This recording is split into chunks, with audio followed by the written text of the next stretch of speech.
चुनावों की सियासत पर और चुनावों को लेकर हो रही तैयारी पर। और आज एक बार फिर फोकस यूपी पर है। यूपी में कांग्रेस और समाजवादी पार्टी के बीच जो गठबंधन कल तक लग रहा था कि अटक गया है, क्योंकि कल देर शाम भी समाजवादी पार्टी की तरफ से एक लिस्ट पेश कर दी गई 5 उम्मीदवारों की, लेकिन अब लग रहा है कि झगड़ा सुलझ गया है। झगड़ा सुलझा कैसे? अखिलेश ने अब खुद कहा है कि कांग्रेस के साथ वो गठबंधन करने के लिए तैयार हैं। ऐसा कहा जा रहा है कि आज शाम तक सीटों का ऐलान हो सकता है। अखिलेश यादव ने आज खुद कहा गठबंधन होगा, अंत भला तो सब भला। अखिलेश ने कहा कि उन्हें यूपी में कांग्रेस के साथ गठबंधन करने में कोई दिक्कत नहीं है। तो ऐसे में समझा जा सकता है कि 2024 के लिहाज में अब यूपी में अखिलेश और राहुल गांधी साथ साथ होंगे।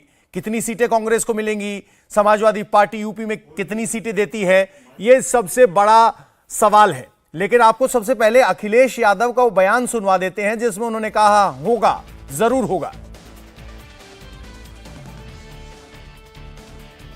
अंत भला तो सब भला। क्या माना जाए? आप समझदार हो? गठबंधन होगा या नहीं? सीट शेयरिंग को लेकर होगा। विवाद छिड़ा हुआ है। कोई विवाद नहीं है, आपके सामने सब चीजें साफ हो जाएंगी बहुत जल्दी।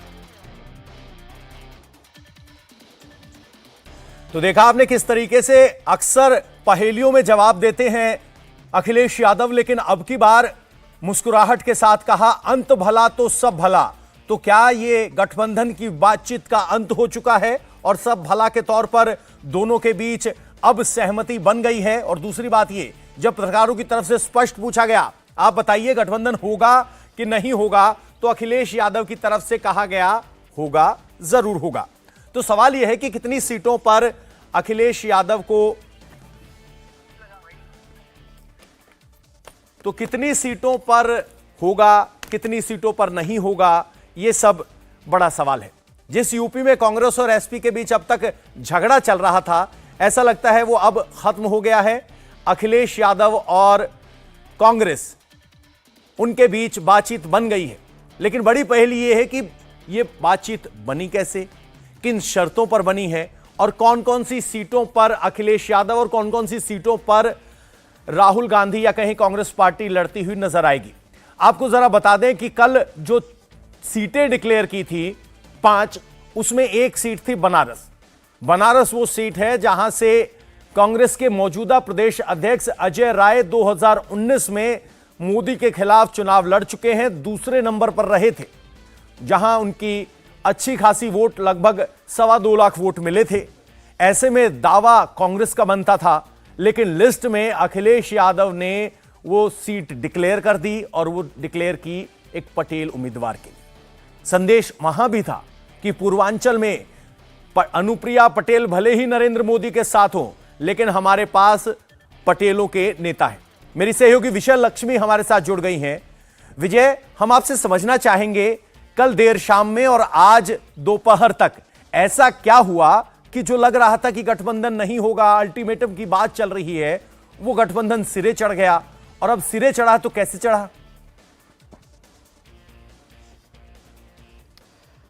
देखिए, कल भी पवन हमने जब बात की थी तो हम बात कर रहे थे कि 1 से 2 सीटों पर पेच फंसा हुआ है, और वो पेच फंसा ही हुआ था। लेकिन इस ओर हमारे सूत्र इशारा करें कि प्रियंका गांधी वाड्रा ने बात की अखिलेश यादव से, और फिर उसके बाद जो डील है वो सील हो गई सपा और कांग्रेस पार्टी की। और अब जो हमें जानकारी मिल रही है उसके मुताबिक 16 से 18 सीटें, हालांकि 17 की बात चल रही थी, लेकिन ये आंकड़ा अब 18 तक जा सकता है, ऐसा जानकारी इस तरह की आ रही है कि 16 से 18 सीटें जो है कांग्रेस पार्टी के खाते में आ सकती है। तो प्रियंका गांधी वाड्रा ने अखिलेश यादव से बात की, और फिर उसके बाद जो है दोनों में तय हुआ कि आज ही 5-5:15 बजे के करीब इसका ऑफिशियल अनाउंसमेंट भी हो जाएगा। तो ये आप कह सकते हैं कि वो जो कल की स्थिति थी वो शायद थोड़े दिन और बनी रहती अगर प्रियंका गांधी वाड्रा जो है डायरेक्ट अखिलेश यादव से बात नहीं करती, थोड़े दिन और इसी तरह का चलता रहता कि ये 2 सीट ज्यादा मांग रहे हैं, वो 2 सीट कम दे रहे हैं। लेकिन क्योंकि अब प्रियंका गांधी वाड्रा ने खुद फोन किया, तो उसके बाद जो है अखिलेश यादव का भी बयान आता है जिसमें वो कहते हैं कि डील जो है वो हमारी हो गई है, कोई प्रॉब्लम नहीं है, अंत भला तो सब भला। तो अब हमें जो जानकारी मिल रही है उसके मुताबिक पश्चिमी उत्तर प्रदेश की काफ़ी सारी सीटें हैं जो कांग्रेस पार्टी को मिल सकती है। अमरोहा है, झांसी है, कानपुर है, ये तमाम सीटें जो है, इसके अलावा सहारनपुर है, महाराजगंज है, ये तमाम सीटें कांग्रेस पार्टी के खाते में आ सकती हैं। इसके अलावा बुलंदशहर और मथुरा जैसी सीटों पर समाजवादी पार्टी अपना उम्मीदवार उतार सकती है। अभी 5 बजे के करीब जो है वो प्रेस कॉन्फ्रेंस होगी फॉर्च्यून होटल में लखनऊ में, और उसमें जो है आधिकारिक तौर पर ऐलान भी इन तमाम चीज़ों का कर दिया जाएगा। हालांकि 1-2 सीट्स हमें बताई गई हैं कि आज शायद उन सीट्स पर ऐलान ना हो पाए, 1-2 सीट्स का ऐलान जो है वो बाद में हो, क्योंकि अभी भी कुछ 1 से 2 सीट्स ऐसी हैं जिस पर कंसेंसस दोनों में नहीं बना है। लेकिन जिन तमाम सीटों पर कंसेंसस बन गया है, लगभग 16 प्लस ऐसी सीटें हैं, उनका अनाउंसमेंट जो है आज की प्रेस कॉन्फ्रेंस में किया जा सकता है। जो 16 सीटें कांग्रेस को आप कह रहे हैं मिल सकती हैं, वो क्या किसी एरिया में स्पेसिफिक है? रायबरेली और अमेठी तो समझ में आता है, पश्चिमी यूपी में कांग्रेस का क्या इंटरेस्ट है? और जब ये सीटें मांगी गई तो कांग्रेस की तरफ से क्या दावा किया गया, किस आधार पर मांगी गई? मान लीजिए अगर वो सहारनपुर चाहते हैं या फिर पश्चिमी उत्तर प्रदेश की बाकी बिजनौर जैसी सीट चाहते हैं, तो क्या तर्क दिए जा रहे हैं? वो जो डिस्कशन टेबल था उस पर क्या तर्क रखे गए?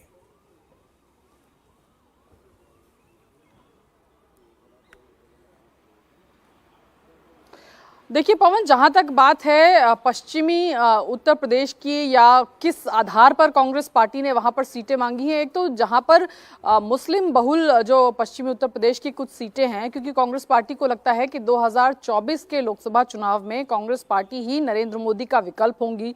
ऐसे में जो माइनॉरिटी वोट है उसका रुझान कांग्रेस पार्टी के की तरफ होगा। और इसके अलावा हाल ही में जो सिविक पोल्स हुए उत्तर प्रदेश में, उसमें जिन जिन सीटों पर कांग्रेस पार्टी का प्रदर्शन अच्छा रहा उन सीटों को कांग्रेस पार्टी जो है मांग रही है। जैसे मुरादाबाद मंडल में कांग्रेस पार्टी का वहां पर जो है परफॉर्मेंस जो है लोकल बॉडी इलेक्शंस में अच्छा रहा, वो सीट कांग्रेस पार्टी मांग रही है। इसके अलावा जो अपने बड़े चेहरे हैं कांग्रेस पार्टी के, उन तमाम चेहरों के लिए कांग्रेस पार्टी ने सीटें मांगी हैं। मसलन इमरान मसूद है जो बीच में सपा चले गए थे लेकिन वापस कांग्रेस आ गए। सहारनपुर उनकी सीट है, सहारनपुर कांग्रेस पार्टी ने मांगी। इसके अलावा काफी सारी ऐसी सीट्स हैं जो कांग्रेस को लगता है जहां पर उनके स्ट्रॉन्ग चेहरे हैं और उन स्ट्रॉन्ग चेहरों को टिकट मिलना चाहिए। ऐसी एक सीट श्रावस्ती भी है, हमें जानकारी जो मिली है, लेकिन श्रावस्ती पर अभी कोई फैसला नहीं हुआ है। पर कांग्रेस पार्टी का मानना है कि वहां पर कांग्रेस पार्टी के पास सशक्त चेहरे हैं, इसलिए वो सीट कांग्रेस पार्टी के खाते में जानी चाहिए। लक्ष्मी, एक सवाल यह है कि अजय राय जिस सीट से लड़ते रहे हैं, प्रधानमंत्री नरेंद्र मोदी के खिलाफ लड़े थे,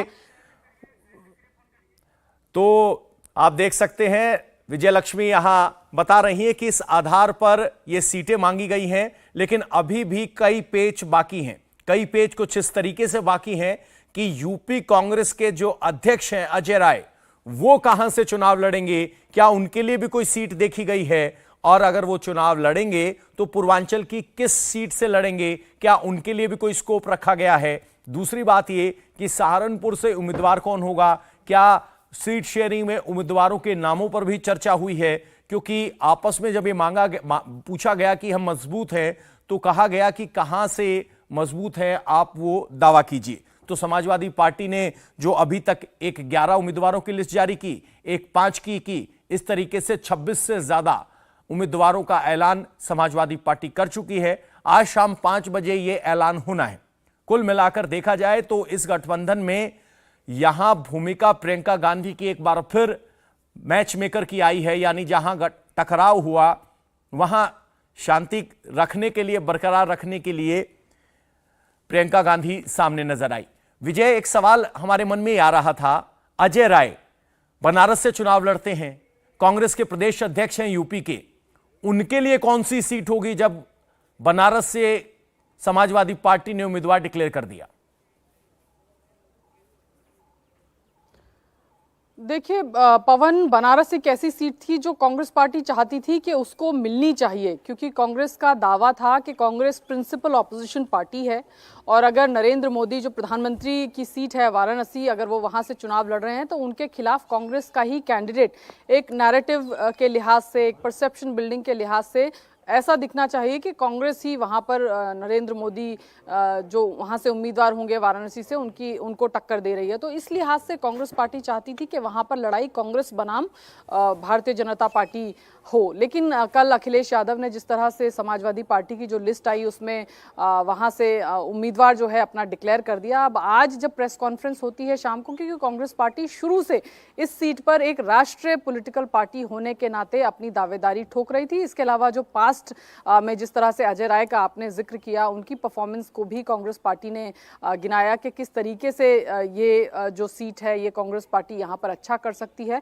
इस लिहाज से ये सीट कांग्रेस पार्टी मांग जरूर रही है, लेकिन अब जब प्रेस कॉन्फ्रेंस होगी तो देखना होगा कि क्या इसमें कोई बदलाव होता है, क्या समाजवादी पार्टी ये सीट जो है कांग्रेस को अपना उम्मीदवार वहां पर बदलकर ये सीट कांग्रेस पार्टी को देती है। तो देखिए लक्ष्मी बता रही हैं कि कैसे ये राजनीति हुई, कैसे ये सीट शेयरिंग की बात हुई। लक्ष्मी आप हमारे साथ बने रहिए, जरा एक जानकारी और दे दें। यूपी में समाजवादी पार्टी और कांग्रेस में जो गठबंधन होने जा रहा है, ऐसा कहा जा रहा है कि उसके पीछे प्रियंका गांधी का बड़ा रोल है। प्रियंका से ही बातचीत के बाद अखिलेश कांग्रेस के साथ यूपी में गठबंधन करने के लिए तैयार हुए।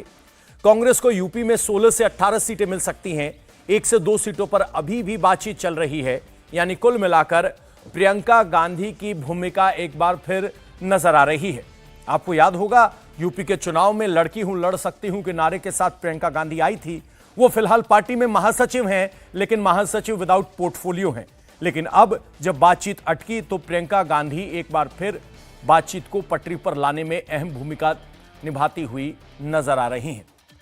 लक्ष्मी, एक बात तो स्पष्ट हो गई कि बातचीत के बाद अब गठबंधन लगभग साफ हो गया है। प्रियंका गांधी कब फुल टाइम पॉलिटिक्स में आएंगी? क्योंकि उनकी ऑन ऑफ भूमिका तो दिखती है। राजस्थान में बवाल होता है तो उनकी एक भूमिका होती है उसको शांत करने में, छत्तीसगढ़ में कुछ होता है तो एक शांत करने में भूमिका होती है, यहां भी जब पेंच उलझा तो उनकी भूमिका है। लेकिन वो महासचिव हैं, लेकिन प्रोफाइल नहीं है। तो प्रियंका गांधी की कांग्रेस में आज के दिन भूमिका क्या है? देखिए पवन, जो प्रियंका गांधी को कोई पोर्टफोलियो नहीं दिया गया या किसी राज्य की सीमा में उनको नहीं बांधा गया वहां का प्रभार देकर, उसके पीछे एक थ्योरी तो ये है कि प्रियंका गांधी वाड्रा कांग्रेस के अगर आप कहें तो सबसे बड़े कैंपेनर्स में या स्टार कैंपेनर्स में से एक हैं।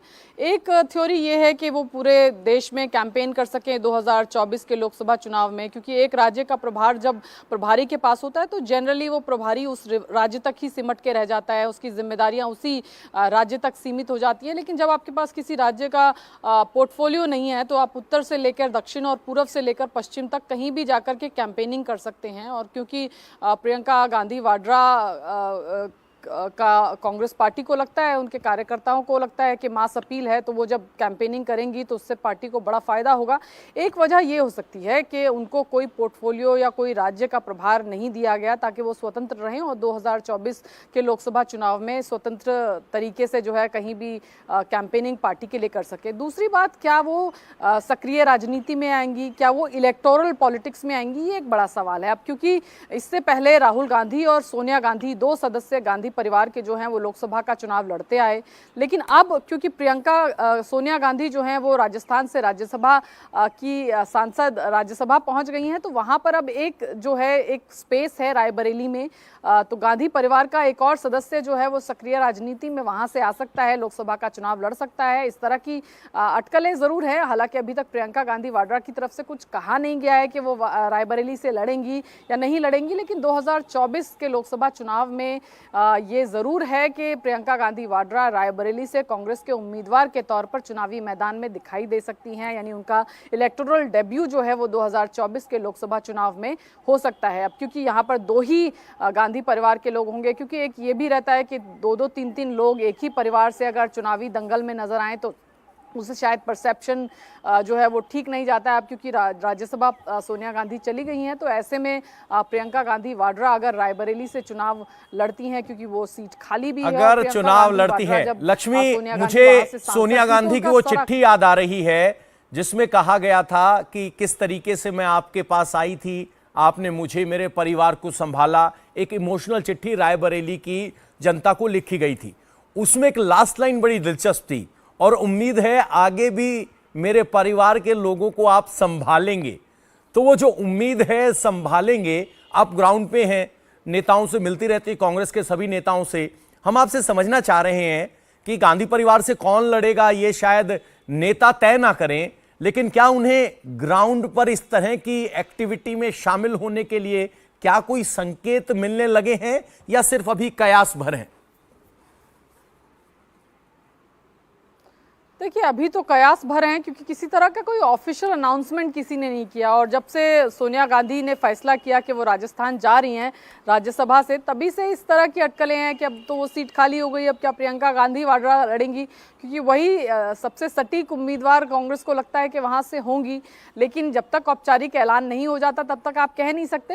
ये जो है रायबरेली और अमेठी की सीट, पवन, जो है कांग्रेस पार्टी के बेस्टन्स में से एक है। रायबरेली की सीट फिरोज गांधी लड़े, इंदिरा गांधी लड़ी, फिर उसके बाद सोनिया गांधी लड़ी। तो कांग्रेस पार्टी का दशकों का एक तरीके से साथ है रायबरेली के साथ, रायबरेली की जनता के साथ। कांग्रेस पार्टी कहती है कि एक बॉन्डिंग है गांधी परिवार का, इसलिए ये सीट हमेशा हमने देखा कि गांधी परिवार के इतर किसी ने इन सीटों से चुनाव नहीं लड़ा। राजीव गांधी, इंदिरा गांधी, फिरोज गांधी, सोनिया गांधी, राहुल गांधी, यही तमाम जो परिवार के सदस्य थे वो इन 2 सीटों से चुनाव लड़ते रहे। अब क्योंकि सोनिया गांधी की चिट्ठी में लिखा भी है, तो वो क्या उसे एक इशारा समझा जाए, जहां पर वो कहती हैं कि अब मेरे परिवार के लोगों को भी आपको इसी तरह से समर्थन देना है। क्या वो प्रियंका गांधी वाड्रा की तरफ इशारा कर रही हैं कि अब प्रियंका गांधी वाड्रा वहां से जिम्मेदारी संभालेंगी? क्योंकि पहले भी जब सोनिया गांधी सांसद थी तब भी प्रियंका गांधी वाड्रा जाकर के वहां पर उनका चुनावी जो कैंपेनिंग से लेकर के जो एक सांसद का काम होता है उसमें उनको असिस्ट करती थी। वो जब तब अमेठी और रायबरेली जाती रहती थी, वहां पर सोनिया गांधी को हेल्प करती थी, या उनके जो काम है बतौर सांसद उसके लिए प्रियंका गांधी को वहां कॉन्स्टिट्यूएंसी में लोग जानते थे और दीदी कहकर उनको वहां बुलाते थे। अब देखना होगा। प्रियंका गांधी को जानते हैं, सोनिया गांधी की चिट्ठी की आखिरी लाइन में संदेश है, लेकिन जनता तक संदेश सीधे अभी नहीं पहुंचा है कि क्या प्रियंका लड़ेंगी या नहीं। लेकिन फिलहाल का संदेश एक बड़ा ये है कि समाजवादी और कांग्रेस पार्टी के बीच गठबंधन हो गया है। विजय लक्ष्मी, बहुत बहुत शुक्रिया आपका इस पूरी जानकारी के लिए। जहां एक तरफ कांग्रेस और समाजवादी पार्टी के बीच गठबंधन हो गया, वहां एक जानकारी एआईएमआईएम असदुद्दीन ओवैसी की तरफ से भी आ रही है। असदुद्दीन ओवैसी ने आज हैदराबाद में एक प्रेस कॉन्फ्रेंस की, जिसमें इशारा किया कि वो यूपी की सीटों से लड़ सकते हैं, न सिर्फ